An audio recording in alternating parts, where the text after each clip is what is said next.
will be in order, and today's opening prayer will be a guest of Senator Mark Warner. It will be offered by our guest chaplain, Rabbi Israel Zoberman, founding rabbi of Congregation Beth Shavram in Virginia Beach, Virginia. The prayer will be offered by a guest chaplain, the Rabbi Wayne Dosick of the Elijah Menyon, La Costa, California. The prayer will be offered by the guest chaplain, the Rabbi Richard Baruch Rabinowitz, Aish International, New York, New York. The prayer will be offered by the guest chaplain, the Rabbi Thomas A. Lockheim, Congregation Or Kadash, Tucson, Arizona. Will be offered by the guest chaplain, Reverend Erwin N. Goldenberg, Temple Beth Israel, York, Pennsylvania. The prayer will be offered today by our guest chaplain, Rabbi Stephen Roth, Congregation Eitz Kahim, Passaic, New Jersey. Prayer will be offered today by our guest chaplain, Rabbi Michael Siegel, Anshe Emet Synagogue, Chicago, Illinois.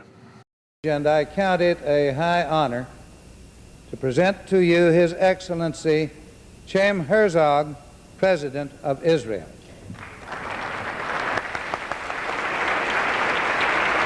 Today's prayer will be offered by a guest chaplain, Rabbi Shem Shon Sherrill, Congregation Keyhole Zeke Ron Mordecai, Brooklyn, New York.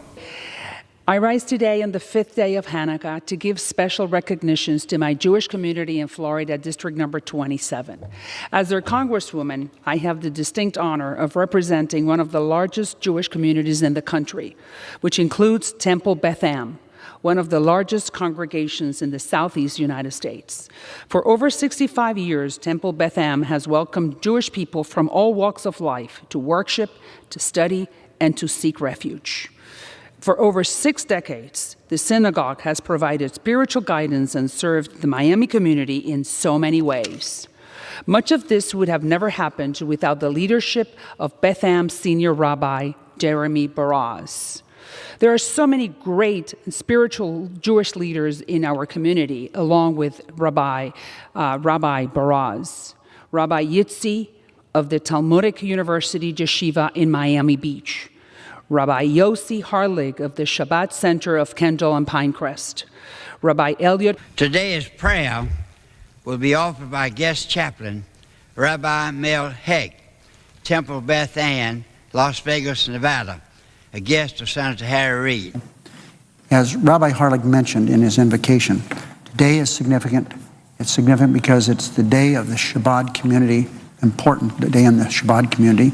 It's the 15th anniversary of the passing of Lubavitcher Rebbe, Rabbi Shanarison, one of the great Jewish leaders of our time. Prayer will be offered by guest chaplain, Rabbi Moshe Feller, Lubavitch House, St. Paul, Minnesota. Rabbi Feller has been a leader in the Twin Cities Jewish community for over 30 years.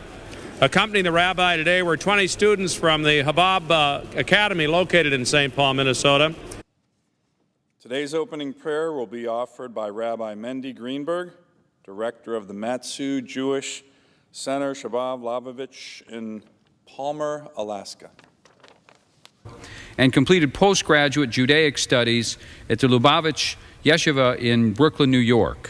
Since 1988, Rabbi Green has served as the Lubavitcher Rebbe emissary to Rochester. Madam Speaker, I want to talk about Rabbi Hyman, who just gave the opening prayer. There is a midrash, one of the many parables that embellish upon the Torah. In this particular midrash, there is a man from the land of Israel, a businessman who was in another country. I would say that in addition to his spiritual guidance, he introduced me to cholent, which for this Presbyterian was a new experience. I think I thank him for introducing me to that part of his history and culture, if not exactly for the culinary experience. Welcome, Rabbi Wiederhorn, and thank you, Mr. Speaker. I yield back the balance of my time.